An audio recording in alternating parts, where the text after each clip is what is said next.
Here we go. So, as I mentioned, we are recording this meeting.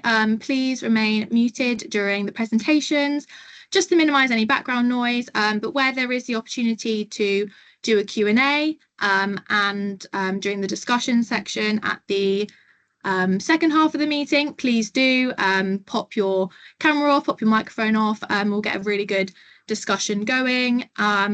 Throughout the meeting, please do pop any questions you have in the chat, and also be respectful throughout all these interactions as well. So here is the agenda for today.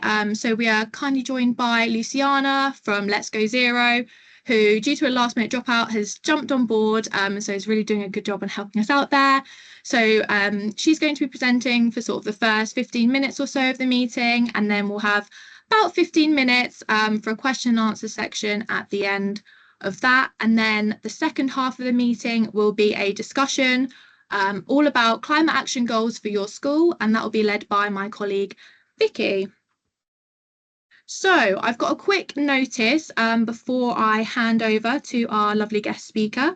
So Essex County Council is putting in a bid for the National Lottery Climate Action Fund. I've put some information on the screen about the key features of the fund itself and the project that we are proposing. We're really keen to ensure that schools can benefit from the project that we're putting in. And so because of that, we'd like to invite all of our ESCAN teacher ambassadors to join us for a webinar that we are hosting on Tuesday, the 12th of November, between 4 to 5 p.m, just for a little bit, so you can have a bit more information about that. Invitations and how to sign up for that, if you're interested, will be circulated following this meeting. So I believe, do we have Luciana with us? Yes, we do. Hi, Luciana. Welcome to the ESCAN meeting. It's great to have you here. Thank you.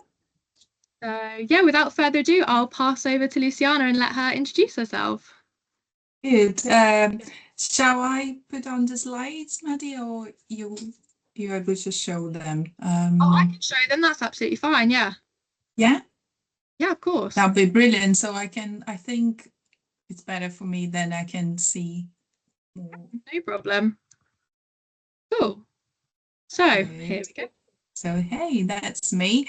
So hi, I'm Luciana. I'm part of the Let's Go Zero team. We are part of Ashton, which is a charity working on climate solutions. I used to be part of Essex County Council before, so I know some of the team there and worked with in the energy and low carbon team. But today I'm here to talk about Let's Go Zero. So next slide, please. I wonder if any of you have heard about us before. I wanted to make this a little bit more interactive, so we might overrun with the presentation, but I am already asking questions. So let's see if maybe people can just raise a hand and tell me if they have heard about Let's Go Zero before. No hands, no. Okay, so then next slide, please. Yeah, Carrie, you have. So we are a campaign, Uniting Schools is a national campaign across the UK to unite schools to demand support from government to get schools to go zero carbon by 2030. So the campaign has been running for 3 years and we've got a lot of schools involved. We've got more than 3,800 and the number is growing every day. So that's the number of schools that have signed up to Let's Go Zero to show that they want to be part of this. They want to take action on climate change. They want to get the buildings to decarbonize, and they want to engage students with sustainability. Next slide, please. So the campaign, like I said, we work with government, so that's we have a team of engagement that actually attend meetings with the Department of Education to kind of lobby for support for schools. The picture that you see there is our director, Alex Green. She was in Parliament 2 weeks ago with a group called Teach the Future, and they were hosting a parliamentary reception there at Parliament to meet MPs and to lobby for support.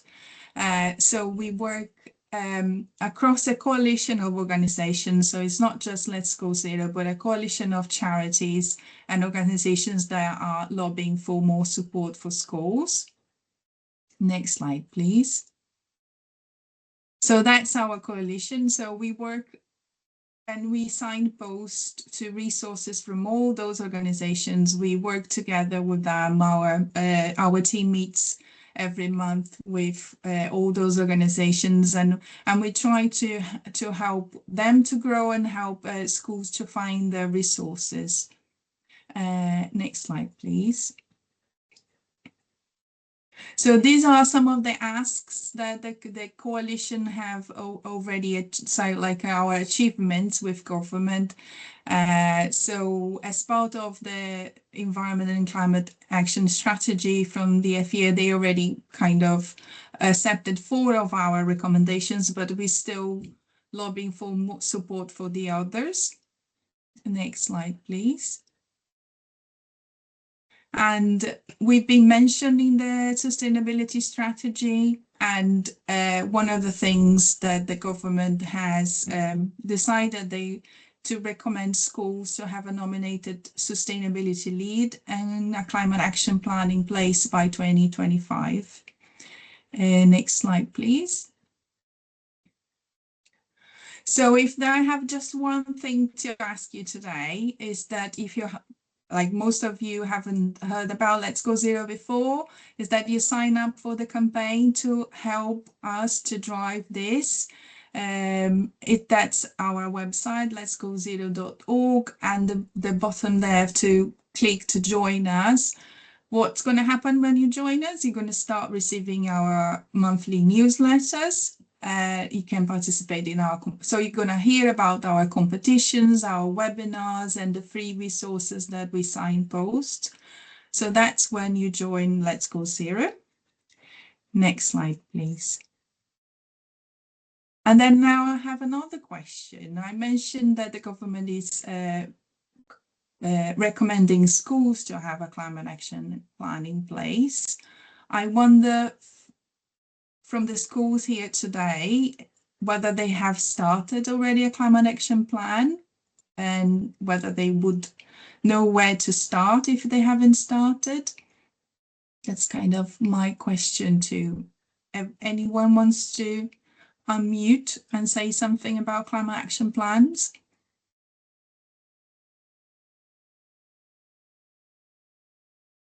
Yes, Luke, please.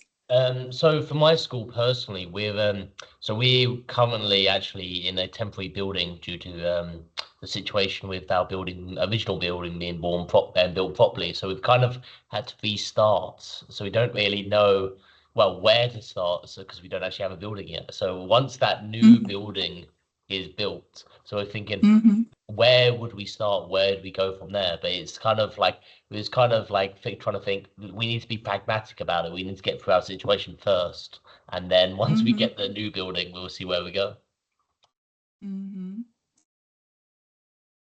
May I ask you about the plans for the new building? So do you think there will be any energy efficiency kind of improvements in the new building? Yeah, I think definitely we'll. I don't really get told too much about the building because it's more of just on the government's heads or the DfE's head sort of thing. But at the moment, we're just thinking, okay, how do we make it better than the old building? First of all, it needs to withhold a storm. Okay, I think that's the first thing. But beyond that, if we're thinking, how do we make it more green? How do we make it more efficient? Because we've kind of learned our lesson from the old building, which was a bit too tight. There wasn't really much green efficiency. There was some environmental standards, but it's thinking, how can we do better? So in a way, it's kind of a restart and think, how do we just make it more, like, let's say, environmentally friendly, but also like sustainable with the long term for like Yes. using solar panels in general, technology, and how we more sustainable in the future. Yeah. So it's a great opportunity actually, because some schools don't have that and they just need to live with what they have, and some very old leaky buildings. So that's kind of the experience, unfortunately, for a lot of schools. I wonder if anyone else would like to share any thoughts about climate action plans and whether they've started one and they would know where to start.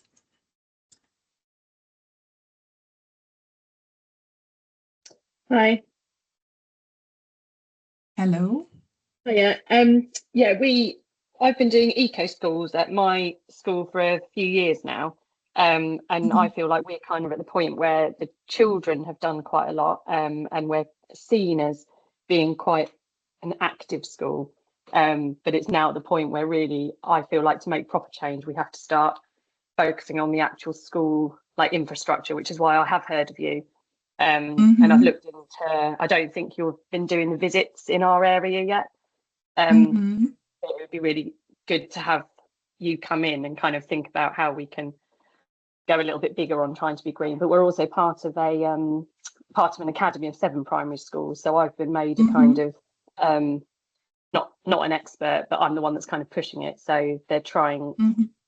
Hopefully, I can try and encourage the other 6 schools in our trust.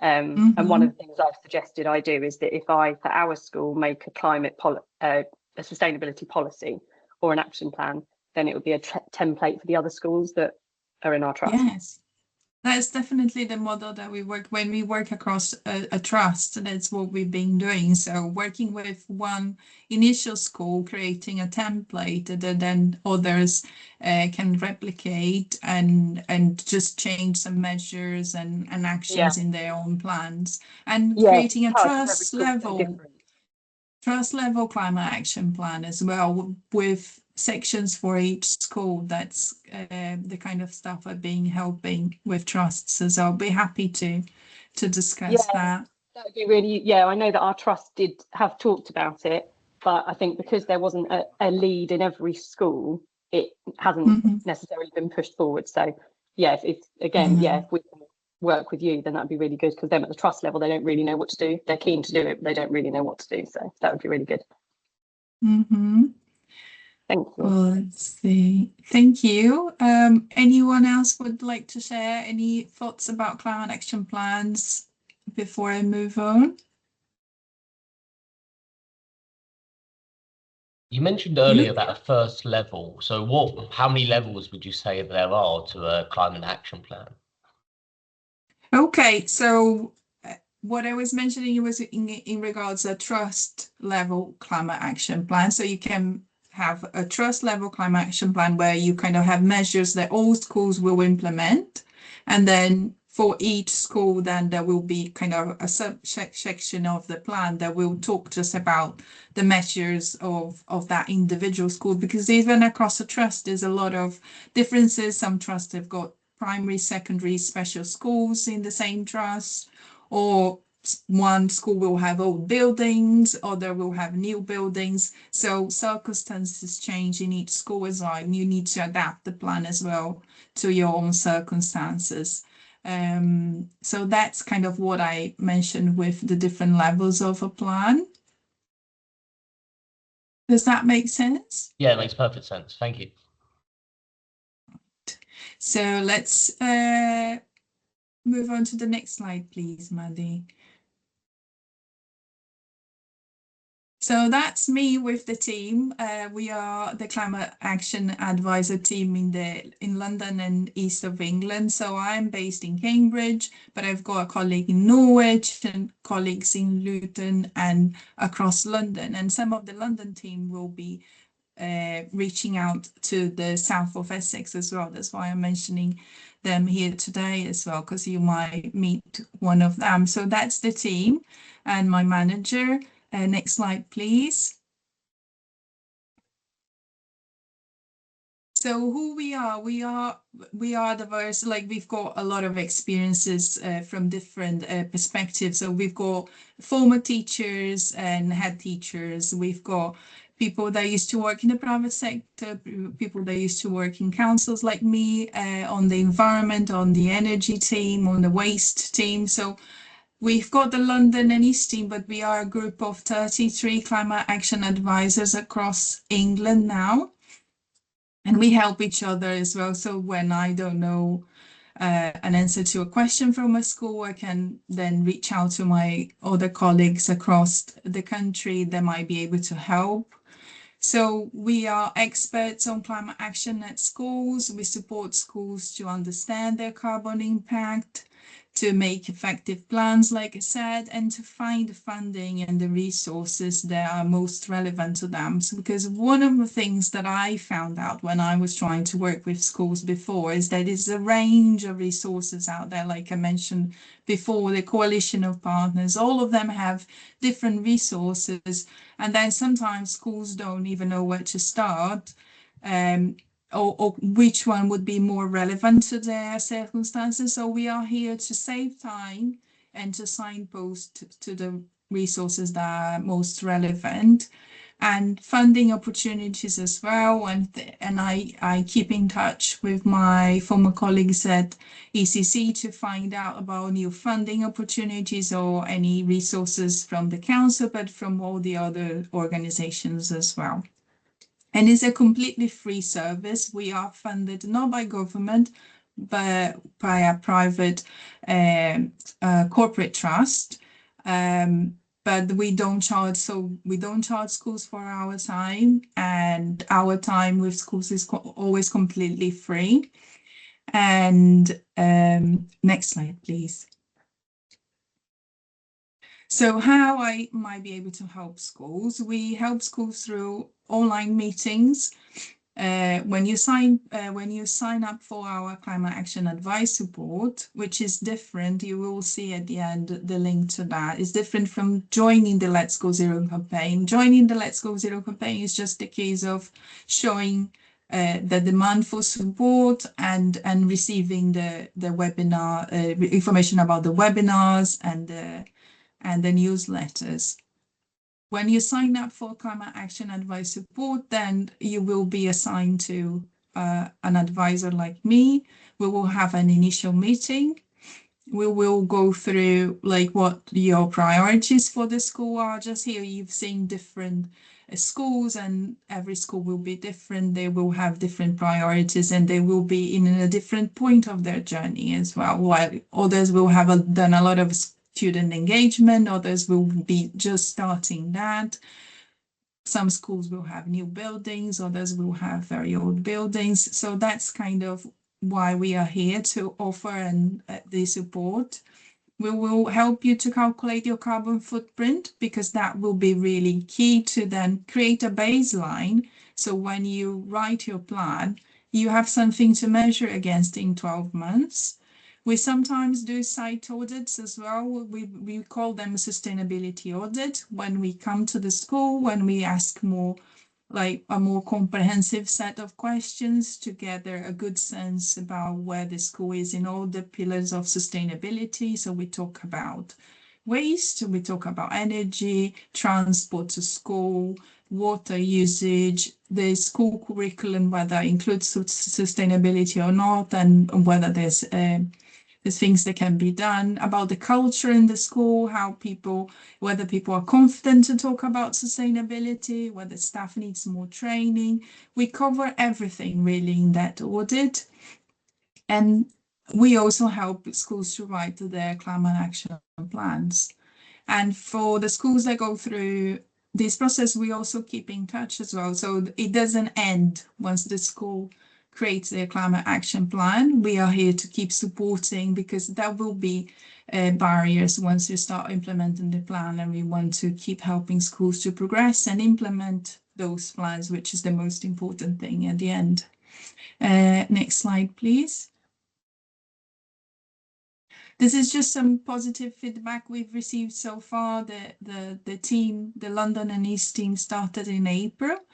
So we are a bit new, but getting a lot of demand for our support already. Next slide, please. So that's kind of what I wanted to say, like 7 reasons for contacting us. We can help the schools to calculate their carbon footprint, look at their energy and water bills and see if there's ways to reduce it. We can help look at the site and see if there's any opportunities for growing food or improving biodiversity. We can help to signpost to resources to help include sustainability in the curriculum. We can also help with improving active travel to school. Sustainable food as well, to think about how we can make school meals more healthy and sustainable.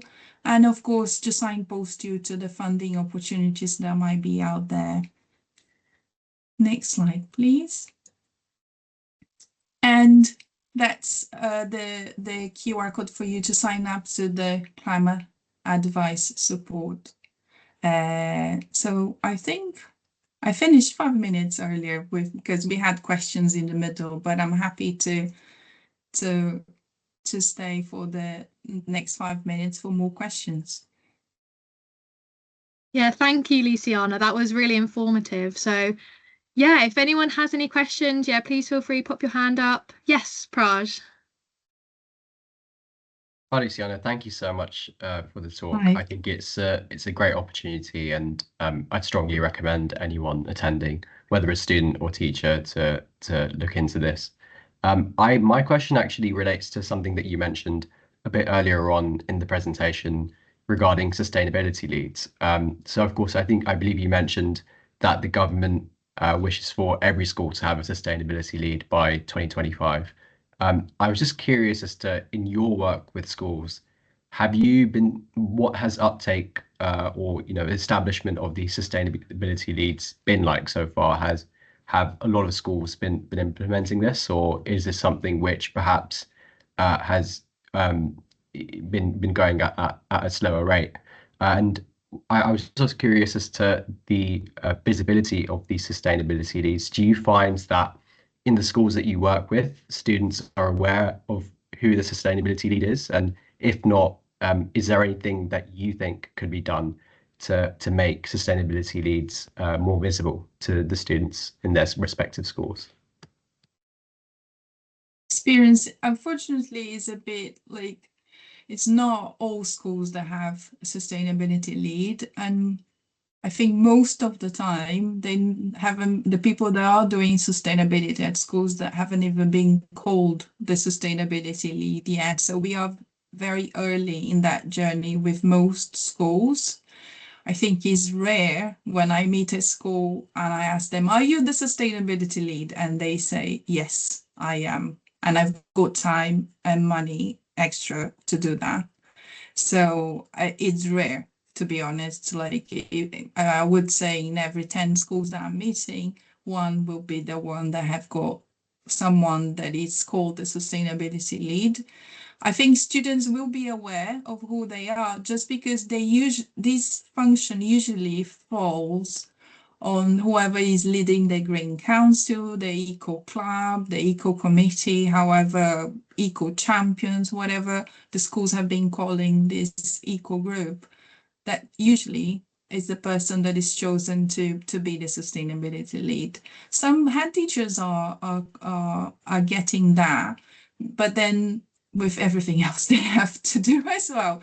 So it's a challenge. I definitely think is a big challenge. I just spoke to a secondary school. That's one was not in Essex, and yeah, the sustainability lead had some time to do his work, but he was not called sustainability lead yet. He was just someone that leads the Eco Club in that school and has got that responsibility as well. So that's kind of the picture I'm seeing now, but hopefully it will start to become more common that we have. And some schools are even advertising for that. unfortunately not a full-time job, but I've seen some of the schools that I have talked to recently as well. They are making a commitment to this. They are then hiring teaching assistants as well that will have that as part of their role. Yeah, thank you. Thank you very much. You're welcome. Kerry, you've got your hand up. Thanks, Maddie.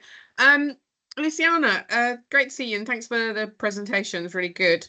I guess I've got a question. I remember meeting with your colleagues many years ago, in fact, at the very start of the Let's Go Zero campaign, when it was first getting off the ground.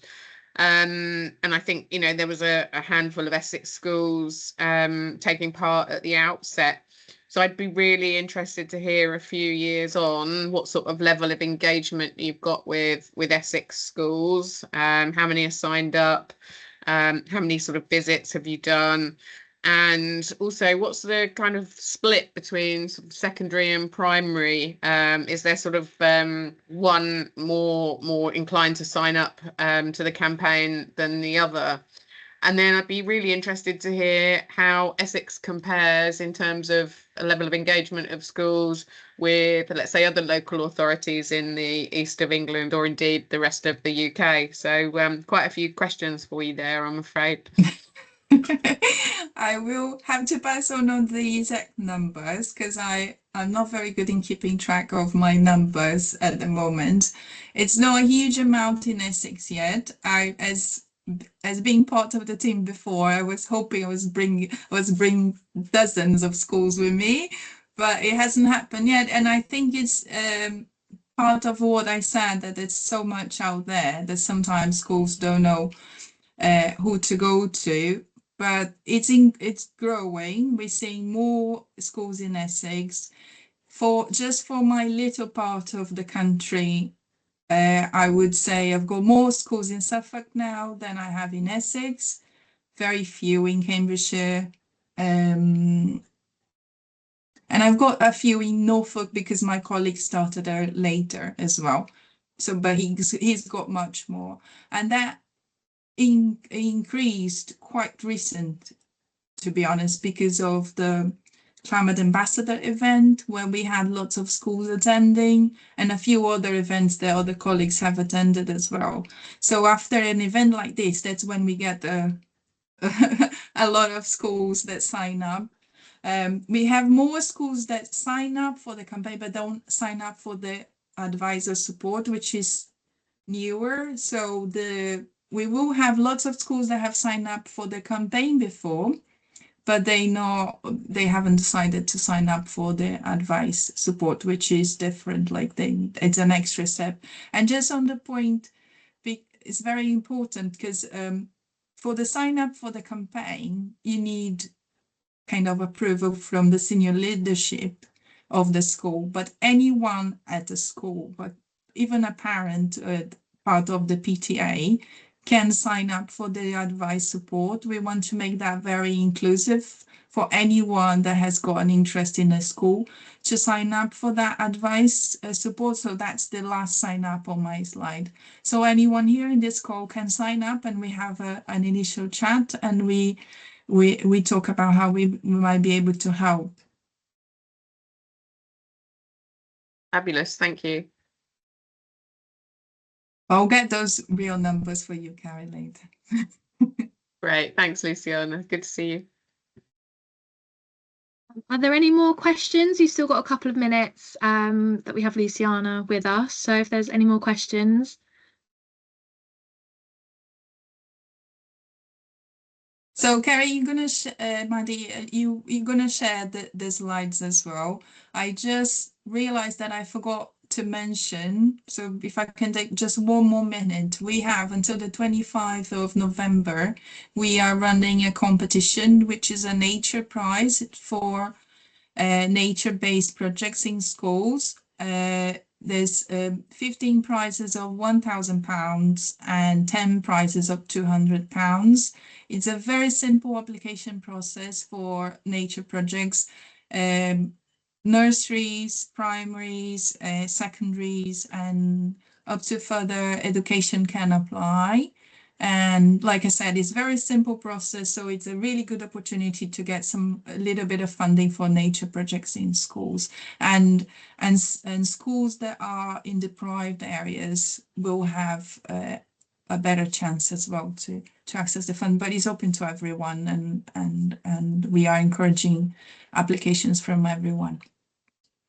Or maybe Maddie, you can share the link of the Nature Prize once you send information to everyone, or I can just put in the chat now as well. If you've got it to hand, feel free to pop it in the chat, but I will circulate it for members who aren't able to be here today as well. Brilliant. Wonderful. And I think we'll also look to getting something in the schools and the early years newsletters as well, Luciana, because it's a great offer, and it'd be great to publicise it as far and as wide as possible. Yeah, and it's an easy application process, because I recognise schools don't have much time, so that's why I'm promoting, because it's not something that is very time intensive with lots of questions.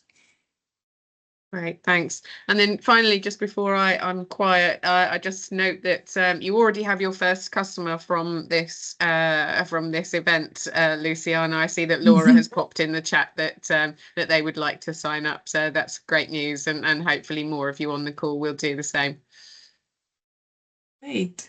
Yeah, it's wonderful. I look forward to hearing about all of you. And yes, sign up to the advice support. Everyone in this call can do, and please sign up to the campaign as well, like getting approval from the senior leadership, because it's important as well to show that there's a lot of demand for this support, and it helps us to then drive further support from government.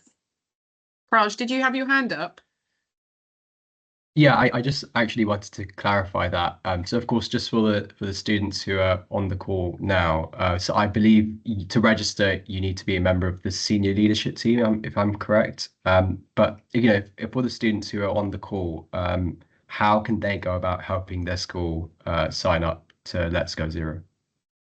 Yes, on the website, I believe there is a template for students to use to write to the school senior leadership. If not, I will get a copy of that and send to Maddie as well to be shared. That'd be great. Thank you. Thank you so much. Fantastic. Well, thank you very much for your time this evening, Luciana.